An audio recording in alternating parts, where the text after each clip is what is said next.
నమస్తే అండి. Welcome back to our channel. ఇవాళ కూడా ఒక మంచి వీడియోతో మీ ముందుకు వచ్చేసానండి. మనము పండగలన్నిటికీ కూడా అమ్మవారి పూజల్లో కానీ, స్వామివారి పూజల్లో కానీ ఎన్నో రకాల మంగళకరమైన వస్తువులన్నీ వాడుతూ ఉంటాము. మరి అటువంటి వస్తువులను ఏ విధంగా శుభ్రపరచుకోవాలి, అలాగే ఎలా స్టోర్ చేసుకోవాలో ఈ వీడియోలో షేర్ చేస్తున్నాను. మనము లక్ష్మీ గవ్వలని, చిట్టి గాజులు, తామర గింజలు, అలాగే కాయిన్స్ కానీ ఇటువంటివి చాలా రకాలు వాడుతూ ఉంటాం కదా. వాటిని ఎంతలో అయితే వాడతామో మళ్ళీ మళ్ళీ శుభ్రపరచుకుంటుంటేనే వాటిని మళ్ళీ మనం ఫ్రెష్గా అమ్మవారి పూజలోకి నిండుగా వాడగలము. అయితే ఎటువంటి రోజుల్లో వీటిని కూడా మనం శుభ్రపరచుకోవాలి, అలాగే ఎప్పుడెప్పుడు శుభ్రపరచుకోవాలి, ఇవన్నీ కూడా ఈ వీడియోలో షేర్ చేస్తున్నాను. ఇక్కడ చూడండి, నేను మొన్న దాకా పూజలు చేసినవన్నీ తామర గింజలు, అలాగే లక్ష్మీ గవ్వలు, గోమ చక్రాలు ఇలా వదిలేశాను. అయితే వీటిలోకి కొంచెం గంధం కూడా నేను ఓపెన్ చేయడంలో, ప్యాకెట్ ఓపెన్ చేయడంలో కొంచెం ఒలికింది గంధం కూడా, అందుకని వాటి నిండా పడిందనమాట. అలాగే మనం పూజ చేస్తున్నప్పుడు కుంకుమ పడుతూ ఉంటుంది వాటి మీద, అలాగే అక్షింతలని, పూల రేకులని అలా పడుతూ ఉంటాయి కదా. అవన్నీ మనం ప్రతిసారి కూడా క్లీన్ చేసుకోము, కానీ మనం అమ్మవారి పూజలకు వాడుతున్నప్పుడు వాటిని శుభ్రం చేసుకొని వాడుతూ ఉండాలి. ఇక్కడ ముందుగా నేను కొన్ని పద్ధతుల్లో అయితే చూపిస్తాను వీటిని ఎలా క్లీన్ చేసుకోవాలనేది. ఇక్కడ 2 బౌల్స్లో వాటర్ తీసుకున్నాను.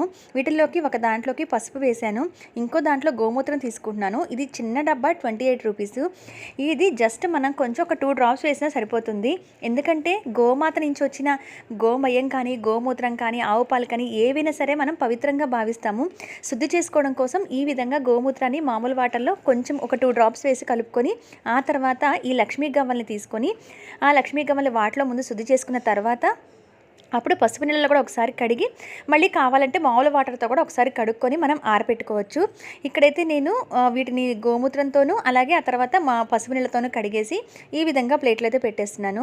ఇక అలాగే వీటిలోనే గోమతి చక్రాలు కూడా, గోమతి చక్రాలు చూడండి, ఇక్కడ బాగా కొంచెం కుంకుమ పడి అలా ఉండిపోయిందనమాట దానికి.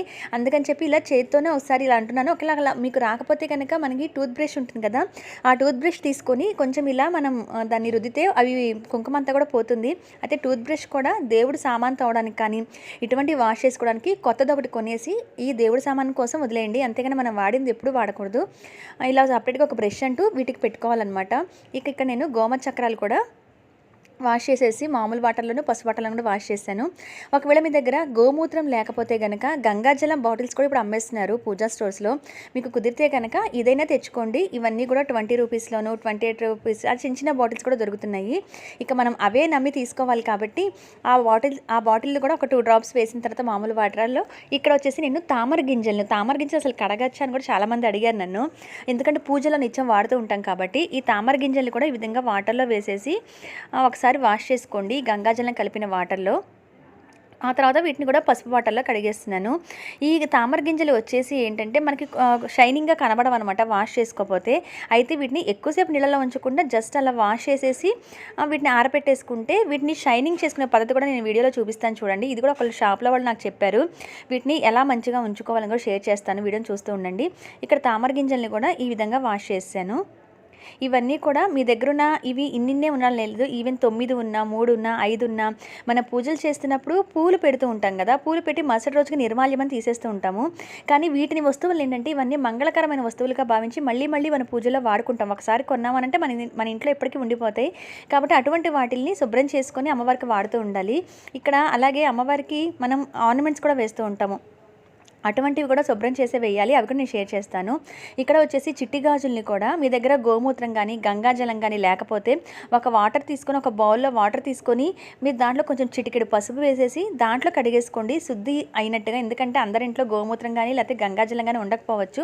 సో పసుపు వాటర్లో అయినా ఈ విధంగా కడిగేసేసుకోండి. గాజులు మాత్రం కంపల్సరీ కడుక్కుంటేనే చాలా కడగా ఉంటాయి. అవి అమ్మవారికి పూజలకు వాడేవి కూడా చాలా నీట్గాను, చూస్తుంటే కడగాను ఉండాలి. కాబట్టి ఈ వస్తువులన్నింటినీ కూడా శుభ్రం చేసుకుంటూ ఉండాలి. అయితే వీటిని ఎప్పుడెప్పుడు చేయొచ్చు అని అంటే, వాడిన ప్రతిసారి చేయాలా అంటే కుదిరినంత వరకు కొంచెం తక్కువ వస్తువులు అయితే కనుక వాడిని ప్రతిసారి చేసుకోండి. లేదంటే కనుక మనం పీరియడ్కు అయిన తర్వాత మన ఇంటిని శుభ్రం చేస్తాం, దేవుడి గదిని శుభ్రం చేస్తూ ఉంటాం కదా, అటువంటప్పుడు చేస్తారు. కొంతమంది అమావాస్య అయిన తర్వాత ఇంటిని శుభ్రం చేస్తుంటారు, దేవుడు పూజా సామాన్ శుభ్రం చేస్తుంటారు. అటువంటప్పుడు లేదా ఏదైనా ప్రత్యేకంగా పండగలకి వాడిన తర్వాత మళ్ళీ శుద్ధి చేసి ఇంకో పూజకు వాడుకోవటం ఇలా చేసుకుంటూ ఉండండి. రోజు రొటీన్గా ఇంత ప్రాసెస్ చేయలేం కాబట్టి మధ్య మధ్యలో మాత్రం కనీసం వీటిని ఈ విధంగా అయితే క్లీన్ చేసుకోవాలి. అలాగే కాయిన్స్ వాడుతూ ఉంటాం కదా, నా దగ్గర అయితే వెండిది వెంకటేశ్వర స్వామి కాయిన్ కూడా ఉంది. అలాగే ఈ కాయిన్ వచ్చేసి మనం ఏదైనా డెకరేట్ చేస్తూ ఉంటాము, అమ్మవారికి 108 అష్టోత్తరం చదువుతున్నట్టు కానీ అలా 1 రూపీ కాయిన్స్, 2 రూపీస్ కాయిన్స్ వాడుతూ ఉంటాం. ఆ కాయిన్స్ వాడినప్పుడు కూడా ఈ కాయిన్స్‌ని ఏం చేస్తా అంటే మనం కాయిన్ మాల్ తయారు చేస్తుంటాం, కాయిన్ బాల్ తయారు చేస్తూ ఉంటాం. ఇలా రకరకాలుగా వాడుతూ ఉంటాం కదా! అప్పుడు సబీనా వేసుకొని లేదా పీతాంబరి కానీ వేసి కొంచెం వాటర్ వేసి కలుపుకొని ఆ పేస్ట్‌లో ఈ కాయిన్స్‌ని ఉంచేసి ఒక 10 మినిట్స్ పాటు అలా వదిలేయండి. ఆ తర్వాత వెంటనే మీరు వాష్ చేసుకోవచ్చు. ఇక్కడ నేను పైన కూడా కొంచెం సబీనా పౌడర్ అనేది వేస్తున్నాను. ఉంటే పీతాంబరి వేసుకోండి. నా దగ్గర లేదా నేను సబీనా వేశాను. ఆ పీతాంబరి అయినా వేసేసి కాసేపు జస్ట్ ఒక కాయిన్స్‌కి అంతా పట్టించేసి ఒక 10 మినిట్స్ 5-10 మినిట్స్ ఉంచేసి తర్వాత మీరు ఒక్కసారి వాష్ చేసుకుంటే కాయిన్స్ కూడా మంచి షైనింగ్‌గా వస్తాయి. అమ్మవారికి మనం పూజ చేసినా కూడా నిండుగా ఉంటుంది. అయితే ఈ కాయిన్స్ కూడా రెగ్యులర్గా మనం వాష్ చేసుకోక్కర్లేదు. మీ ఇందాక నేను చెప్పినట్టుగా మీరు ఎప్పుడైనా పూజలు చేసుకున్న తర్వాత అవి అంతగా బాలేదు అనుకున్నప్పుడు మళ్ళీ ఆ కాయిన్స్ని శుభ్రం చేసుకొని ఒకసారి వాష్ చేసుకొని వాడచ్చు. అయితే ప్రతిసారి ఇంత ప్రాసెస్ చేయాలనంటే జస్ట్ పసుపు నీళ్ళలో వాష్ చేసుకున్నా సరిపోతుంది. ఇక్కడైతే కాయిన్స్ దగ్గర నేను ప్లాస్టర్తో కొన్ని అతికించినప్పుడు అంటే కాయిన్ బాల్ అవి నేను చేసి చూపించాను. అలా చేసినప్పుడు ఈ కాయిన్స్ ఇలా అయ్యాయి అనమాట. అందుకని చెప్పి అదంతా కూడా ఈ విధంగా టూత్ బ్రష్తో ఆ పేస్ట్ని అప్లై చేసి నేను ఇక్కడ వాష్ చేస్తున్నాను. మీకు కాయిన్స్ కూడా చాలా నీట్గా అయిపోతాయి. అమ్మవారికి ఇవన్నీ కూడా శ్రావణ మాసం రాబోతుంది కాబట్టి అన్నీ ఈ విధంగా సిద్ధం చేసుకొని ముందుగానే మనం రెడీ చేసి పెట్టుకోవచ్చు. ఇక ఆ తర్వాత ఈ కాయిన్స్ని మామూలు వాటర్లో కడిగేస్తే సరిపోతుంది.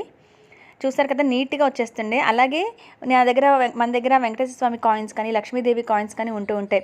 రాగి అయితే కనుక మీరు జస్ట్ నిమ్మకాయ ఉప్పు వేసినా లేదా పీతాంబరి వేసినా కూడా రాగి అయితే ఈజీగా క్లీన్ చేసుకోవచ్చు. రాగి కాయిన్స్ కూడా ఉంటూ ఉంటాయి. అటువంటివి కానీ ఈ విధంగా క్లీన్ చేసేసుకొని వీటన్నిటిని కూడా నీట్గా మాత్రం ఆరబెట్టుకోవాలి.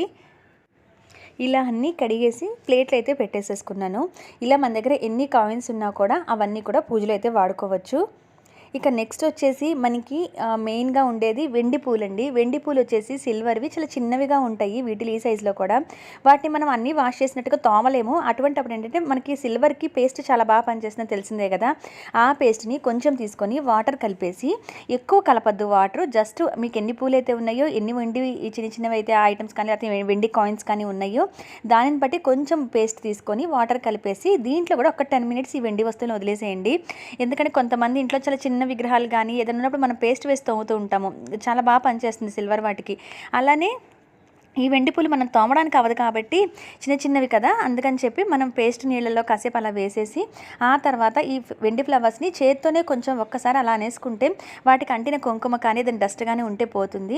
వీటిని నార్మల్ వాటర్లో కానీ లేదా ఈ విధంగా పసుపు వాటర్లో కానీ ఒకసారి శుద్ధి చేసుకుంటే సరిపోతుంది అనమాట. ఇవి కూడా చల్లడానికి చాలా బాగుంటాయి, మనకి శుద్ధి అవుతాయి. వెండి పూలు కూడా ఎక్కువ పూజలో వాడుతూ ఉంటాం కదా, వాటిని తీసి చాలా జాగ్రత్తగా పెడుతుంటాము. అన్నీ ఒకే చోట పెట్టుకుంటూ ఉండాలి, చిన్న చిన్న ఫ్లవర్స్ మిస్ అవ్వకుండా.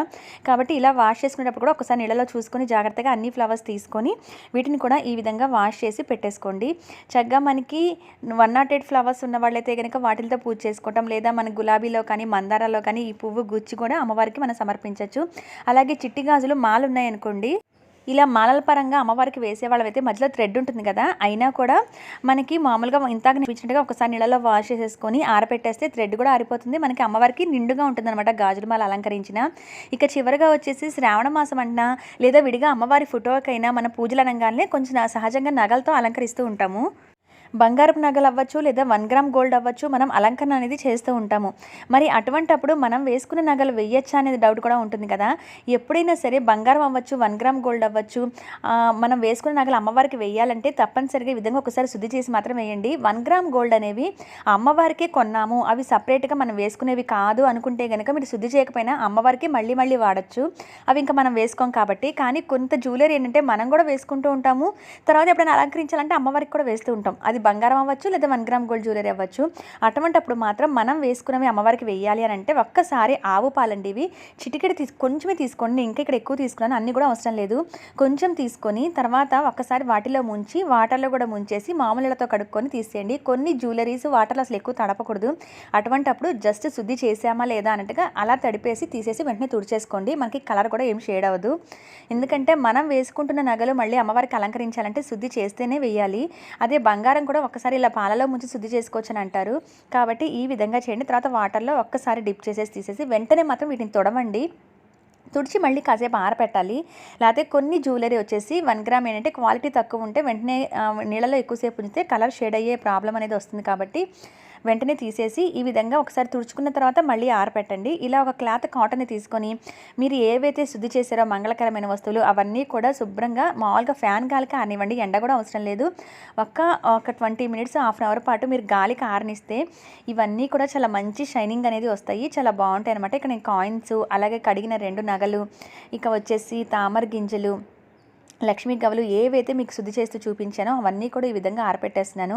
ఈ ప్రాసెస్ వచ్చేసి నేను మెయిన్గా పండగలకి ఎక్కువ వీటిని ఉపయోగించి చేసినప్పుడు, అలాగే ఎంతలో ఇప్పుడు ఇంకా శ్రావణ మాసం వస్తుంది కాబట్టి నాకు కొంత పని, నేను కూడా శ్రావణ మాసానికి రెడీ అయినట్టు ఉంటుంది. నా సామాన్ అంతా కూడా నా క్లీనింగ్ కొంత పని అవుతుంది. అలాగే నేను చేసే ప్రాసెస్ మీకు కూడా షేర్ చేసినట్టు అవుతుందని చెప్పి ఇవన్నీ కూడా చూపించాను. చూసారు కదా, ఇవన్నీ కూడా ఈ విధంగా కాసేపు ఆరపెట్టేసిన తర్వాత మరి వాడుతున్నాము, శుద్ధి చేసాము, కానీ వీటిని స్టోర్ చేసుకోవడం కూడా ఒక తెలిసి ఉండాలి మనకి. ఎందుకంటే ఎక్కడ పడితే అక్కడ పడేసినా కూడా ఆ చిట్టి గాజులు కూడా చిట్లడం కానీ, అంటే కొంచెం విరిగి బ్రేక్ అయినట్టు వస్తూ ఉంటాయి, వెండి పూలు అయితే మిస్ అయిపోతూ ఉంటాయి. ఇలా జాగ్రత్తగా చూసుకోవాలి కదా.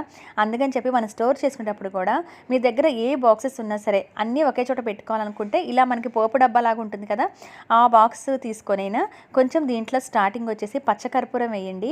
ఆ తర్వాత ఉంటే జవ్వాది. ఇదేంటంటే మనకి తామర గింజలు అటువంటివి పాడవకుండా ఉంటాయి. అలాగే మంచి వాసన అనేది, పూజ చేసుకుంటున్నా మంచి వాసన అనేది వస్తూ ఉంటుంది. కాబట్టి ఇక్కడ నేను కొంచెం పచ్చకర్పూరం అలాగే జవ్వాది పౌడర్ వేసి, కొంతమంది అయితే లవంగాలు కూడా వేసి వాటిపైన ఈ వస్తువులు దాచిపెడుతూ ఉంటారు. మంచి స్మెల్ అనేది వస్తూ ఉంటుంది, వస్తువుని కూడా పాడవకుండా ఉంటుందని.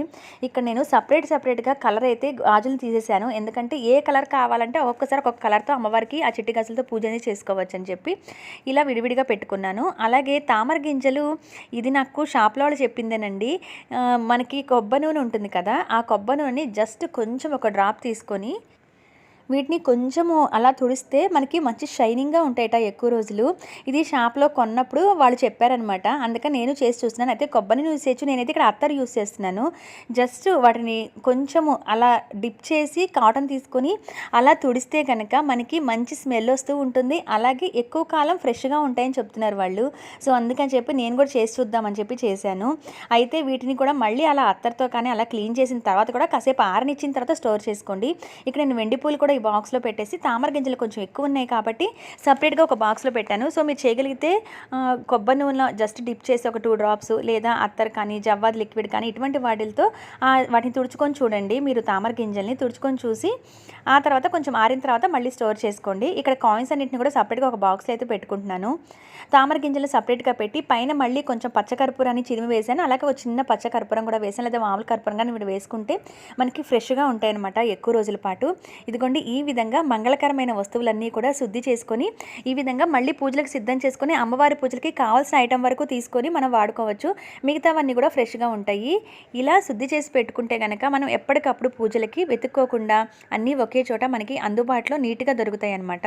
మంగళకరమైన వస్తువులు అని చెప్పి మరి మనం ఈ విధంగా శుభ్రం చేసి సిద్ధం చేసుకుంటున్నాం కదండి. వీటిని కూడా ట్యూస్డే ఫ్రైడే కాకుండా క్లీన్ చేసుకొని ఈ విధంగా స్టోర్ చేసుకోండి. జ్యువెలరీని కూడా అమ్మవారికి ఏదైతే అలంకరించాలనుకుంటున్నారో అవన్నీ కూడా ఒక బాక్స్లో పెట్టుకుంటే మనకి అలంకరణ కూడా ఈజీ అవుతుంది. ఇదండి మంగళకరమైన వస్తువుల్ని ఈ విధంగా శుద్ధి చేసే పద్ధతి. మరి ఈ వీడియో మీకు యూజ్ అవుతుంది అనుకుంటున్నాను. మీ ఫ్యామిలీకి ఫ్రెండ్స్కి కూడా షేర్ చేయండి. మరొక మంచి వీడియోలో మళ్ళీ కలుస్తాను. Thanks for watching.